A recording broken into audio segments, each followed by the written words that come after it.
अभिषेक शर्मा ने क्या कमाल की सेंचुरी मारी और उसके बाद वो सेलिब्रेशन, हर कोई उसी की बात कर रहा है।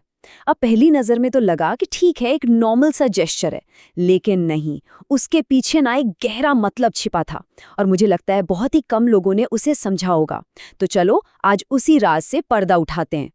तो सवाल तो यही है कि भाई इस नए वाले सेलिब्रेशन का मतलब क्या था। मतलब इतना सटल था, इतना हल्का सा था कि मैं शर्त लगा सकता हूँ 99% लोगों ने तो नोटिस भी नहीं किया होगा। और ये कोई यूं ही नहीं था, ये एक स्पेशल मैसेज था जो किसी और के लिए था। अच्छा, तो जरा उस मोमेंट को याद कीजिए। अभिषेक शर्मा ने अपना 100 पूरा किया। अब नॉर्मली क्या होता है, ऐसे मौके पर कोई भी प्लेयर एकदम जोश से भर जाता है, चिल्लाता है, पर अभिषेक ने नहीं, उन्होंने कुछ एकदम अलग किया। एक ऐसा इशारा जो किसी ने एक्सपेक्ट ही नहीं किया था। अब देखो, इस नई सेलिब्रेशन को समझने के लिए ना हमें पहले उनके पुरानी, जो उनका सिग्नेचर स्टाइल है, उसे याद करना पड़ेगा। जो भी लोग अभिषेक को फॉलो करते हैं वो जानते हैं कि उनका एक खास एल शेप वाला इशारा है। वो तो उनका ट्रेडमार्क है। हाँ, तो ये जो एल शेप सेलिब्रेशन है, इसका मतलब बड़ा सिंपल है, एल फॉर लव। और ये वो हमेशा अपने फैंस को डेडिकेट करते हैं, मतलब अपने सपोर्टर्स को थैंक यू बोलने का उनका ये अपना तरीका है। ये तो हम सब जानते ही हैं, इसमें कोई नई बात नहीं है। लेकिन इस बार सब कुछ बिल्कुल अलग था। कोई एल शेप नहीं, कुछ नहीं। उन्होंने जो किया ना, उसे क्रिकेट की दुनिया में कहते हैं कोल्ड सेलिब्रेशन। बस आराम से हाथ बांधे और चेहरे पर एक हल्की सी स्माइल। ये उनके नॉर्मल स्टाइल से एकदम ही हटकर था।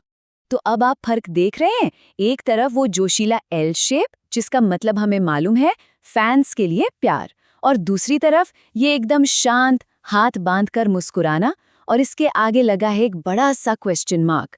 सवाल तो वही है, आखिर इसका मतलब था क्या? तो चलिए अब उस क्वेश्चन मार्क को हटाते हैं और राज खोलते हैं। मजे की बात यह है कि ये सेलिब्रेशन फैंस के लिए था ही नहीं, जी नहीं, ये एक बहुत ही सीधा और क्लियर मैसेज था पवेलियन में बैठे कुछ बहुत खास लोगों के लिए।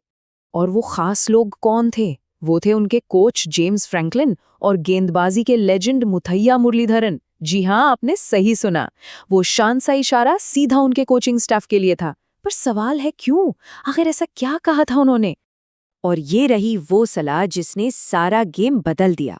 उनके कोच ने उनसे कहा था, सिर्फ तेजी से रन बनाना काफी नहीं है, तुम्हें क्रीज पर टिकना होगा, पूरे 20 ओवर तक खेलना होगा।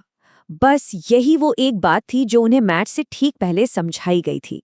तो अब समझ आया, वो हाथ बांधकर शांत खड़े रहना असल में अपने कोच को सम्मान देने का एक तरीका था।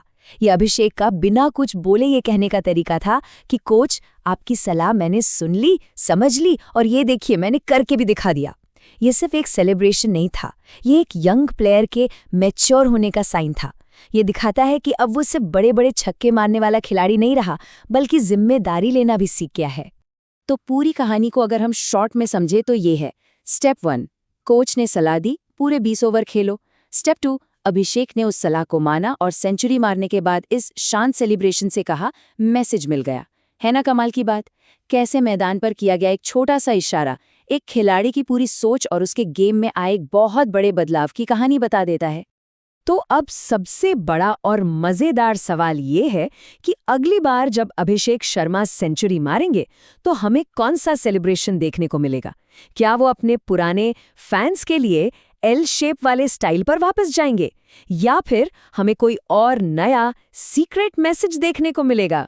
ये तो अब आने वाला वक्त ही बताएगा।